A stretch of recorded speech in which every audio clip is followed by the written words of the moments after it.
दर्शकबिन नमस्कार छ। म सुरज पराजुलीको तर्फबाट आज फेरि म एउटा भिडियोको साथमा यहाँहरू समक्ष आएको छु। पहिला एउटा भिडियो हेरौँ हामी अनि त्यसपछि कुरा गर्नेछौँ। महोत्तरी बर्दिवास 14 शुभम बस्तीबाट बेपत्ता भएकी 6 वर्षीय बालिकाको शव फेला परेको छ। आइतबार साँझदेखि बस्तीबाटै हराएकी शहीद आलमकी छोरी गुलाब शाह खातुनको शव भेटिएको इलाका प्रहरी कार्यालय बर्दिवासका डीएसपी राजन चपागाईले जानकारी दिए। हत्या गरेर बोरामा राखेर झाडीमा फालेको अवस्थामा बालिकाको शव सोमबार मध्यरातमा फेला परेको हो। बर्दिवास 14 स्थित शुभम बस्तीमा रहेको सामुदायिक परिवार कल्याण सङ्घ महोत्तरीको कार्यालय भन्दा पश्चिमतर्फ रहेको विनोद शाहको खाली जग्गामा बालिकाको शव भेटिएको हो।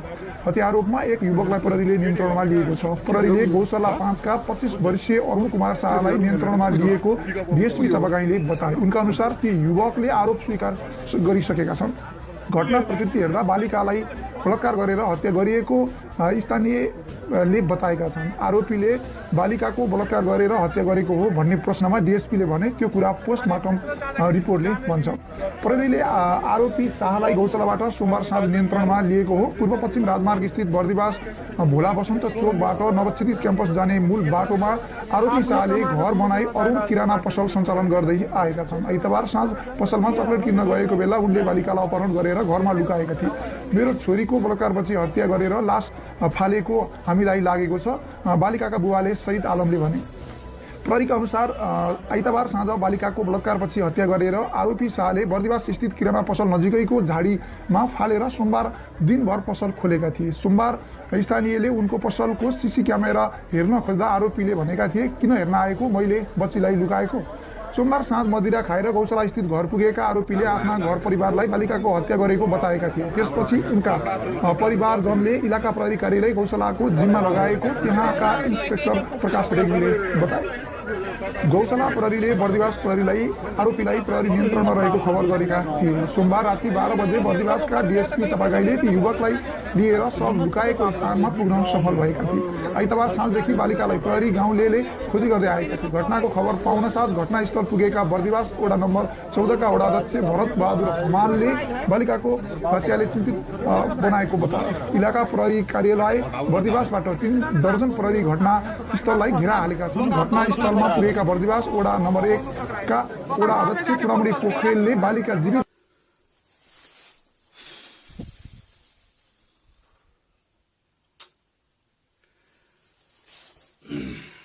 कस्ता खालका मान्छे हुने यिनीहरूलाई हामीले के भन्ने, पशु भन्ने कि मान्छे भन्ने?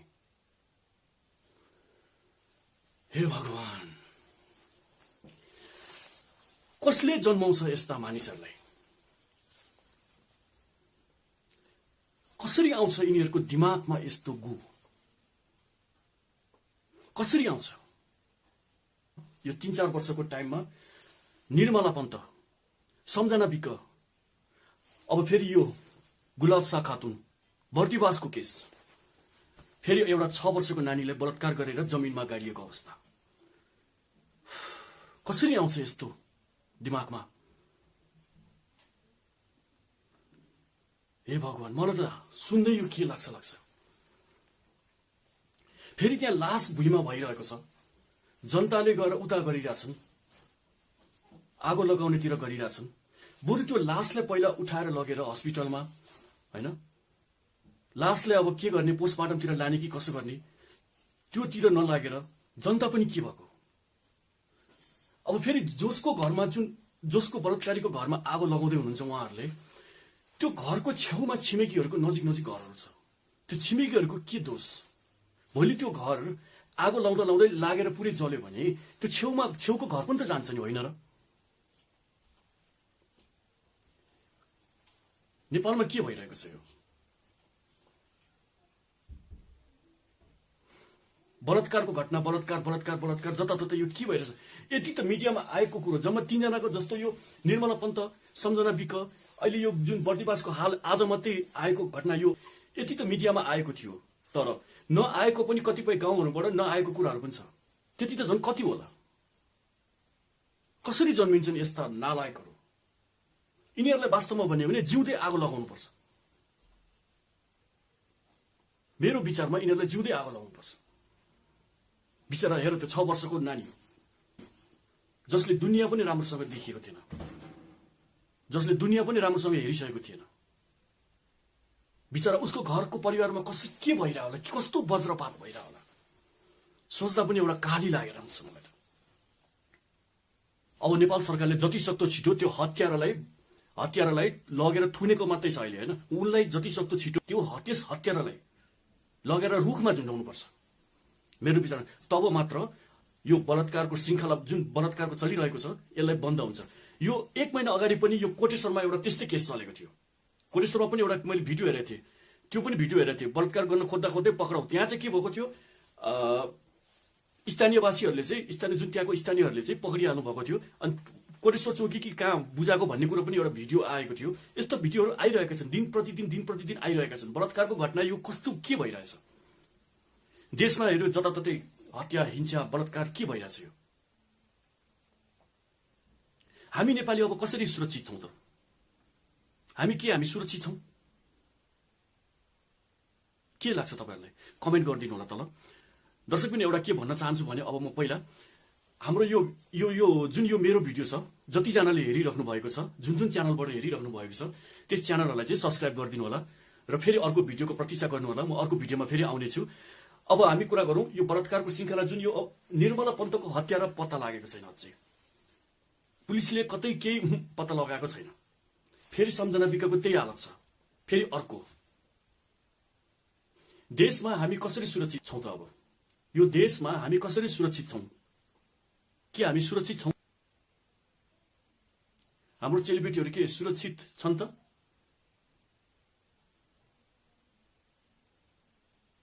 यो जति पनि बलात्कारको दियो यस्तो आउने मान्छेहरूलाई लगेर अब नेपालमा पनि बलात्कारीहरूलाई चाहिँ फाँसीको सजाय दिनुपर्छ। अनि मात्रै यो जुन यस्तो गर्नुभन्दा पहिला मान्छेले 100 चोटि सोध्छ। अब भने नेपालको कानुनमा भन्ने हो भने नेपालको कानुनमा बलात्कारीलाई झुन्ड्याएरै मार्नुपर्छ मेरो विचारमा चाहिँ। अब यो अति भयो, हुनु पनि अति नै भयो त। यता सुन्यो बलात्कार, उता सुन्यो हत्या, उता सुन्यो भ्रष्टाचार।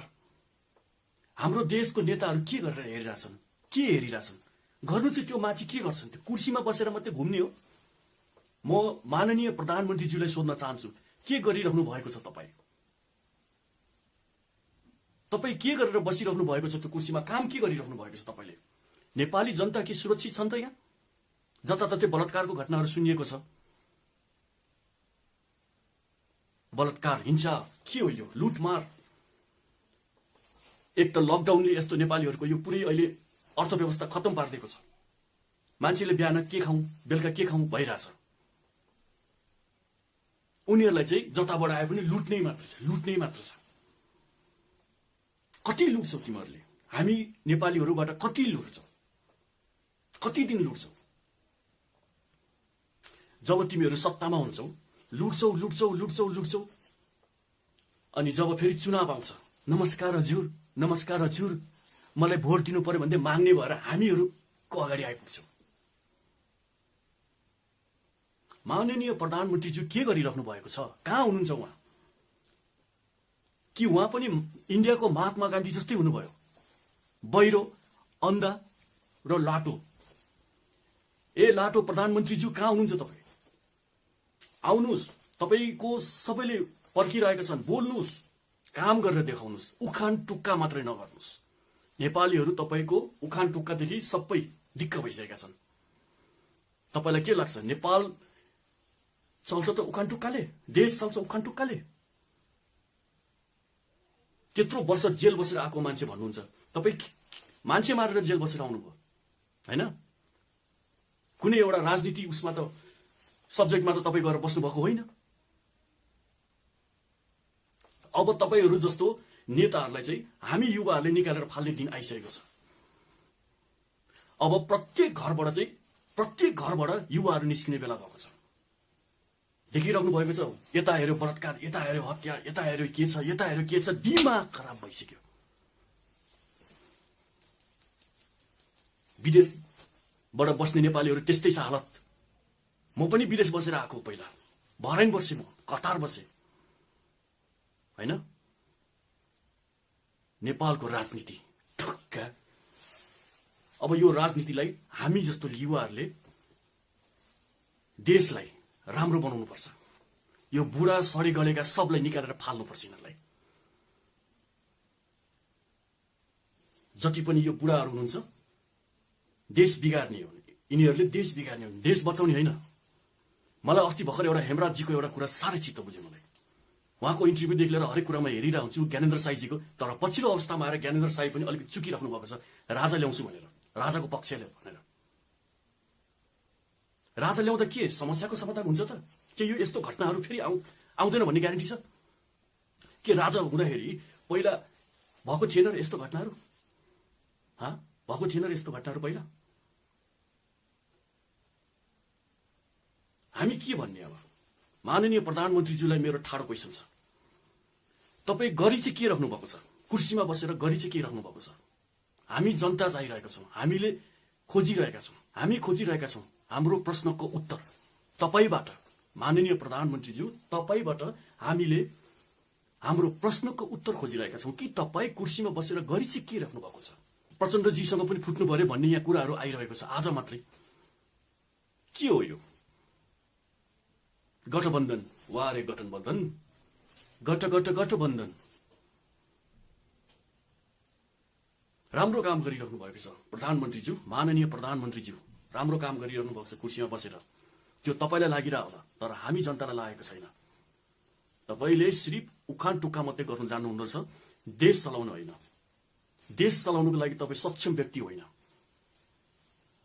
देश चलाउने भनेको अहिलेका जुन नेताहरू छन्, अहिलेका जुन युवा नेताहरू, म उहाँहरूको पक्षमा।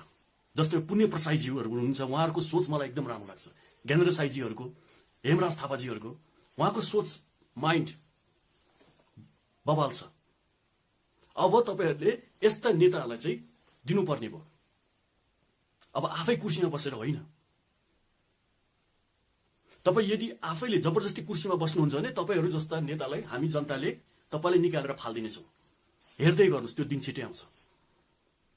हेर्दै गर्नुहोस् माननीय प्रधानमन्त्रीज्यूहरू, हेर्दै गर्नुहोस् र मन्त्रीगणहरू सबैजनाले हेर्दै गर्नुहोस्। पर्खिनुहोस् केही समय, तपाईँहरूलाई निकालेर कसरी फालिन्छ, च्यातेर फालिन्छ, बोरा च्याते जस्तो डर पारेर। बिचरा त्यो सानो नानी, 6 वर्षको नानी, अब उहाँलाई के, उहाँको जुन बलात्कारी, जुन त्यो सानो नानीको बलात्कारीलाई के गर्नुहुन्छ? तपाईँहरूले छोडिदिनुहुन्छ कि के गर्नुहुन्छ? सजाय दिनु पर्यो। तपाईँले माथिबाट पेल्नु पर्यो, त्यो बलात्कारीलाई सजाय होस्, कडाभन्दा कडा कारवाही होस्। हुन त पुलिसले बलात्कारीलाई पक्रिसकेको छ भन्ने न्युजहरूमा छ, तर कडाभन्दा कडा सजाय पनि दिनु पर्यो। पक्रेर मात्रै हुँदैन, पक्रेर मात्रै हुँदैन, त्यसलाई जिउँदै जलाउनुपर्छ। यो भन्दिनँ कि म जिउँदै जलाउनुपर्छ, तर त्यसलाई कडाभन्दा कडा सजाय दिनुपर्छ, ताकि फेरि अर्को कुनै पनि चेलीबेटीहरूले यस्तो भोग्न नपरोस्।